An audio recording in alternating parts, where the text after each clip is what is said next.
केंद्रीय गृहमंत्री अमित शहा आज महाराष्ट्राच्या प्रचार दौऱ्यावर आहेत।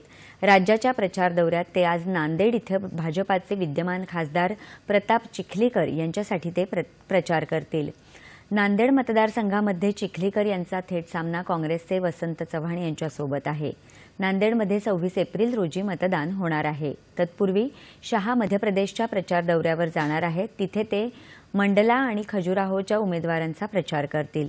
इथे पक्षाचे विद्यमान खासदार फग्गनसिंह कुलस्ते मैदानात आहेत। 1996 ते 2004 पर्यंत कुलस्ते यांनी सलग या मतदारसंघातून विजय प्राप्त केला आहे। 2009 मध्ये काँग्रेसने इथे विजय मिळवला, मात्र पुन्हा 2014 आणि 2019 मध्ये कुलस्ते यांनी ही जागा जिंकली आहे। संरक्षण मंत्री राजनाथ सिंह ही आज मध्य प्रदेशच्या प्रचार दौऱ्यावर आहेत। त्यांची आज सतना इथे प्रचार सभा होणार आहेत। सत्ताधारी पक्षांसह विरोधी पक्षांनीही प्रचारामध्ये वेग घेतला आहे। काँग्रेसचे नेते राहुल गांधी आज राजस्थानमधल्या 2 ठिकाणी प्रचार सभा घेतील। त्यांची पहिली सभा बिकानेर इथे तर दुसरी सभा जोधपूर इथे होईल। जोधपूर इथून काँग्रेसने करण सिंह यांना उमेदवारी दिली असून त्यांचा सामना भाजपाचे केंद्रीय जलशक्ती मंत्री आणि विद्यमान खासदार गजेंद्र सिंह शेखावत यांच्यासोबत होणार आहे। बसपाच्या नेत्या मायावती यांचीही आजपासून लोकसभा प्रचाराला सुरुवात होत आहे।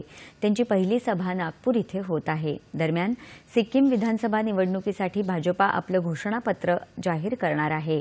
सिक्कीम विधानसभेमध्ये 32 जागा असून त्यासाठी विधानसभेचा कालावधी 2 जून रोजी समाप्त होणार आहे। सिक्कीममध्ये लोकसभा आणि विधानसभेसाठी 19 एप्रिल रोजी मतदान होणार आहे।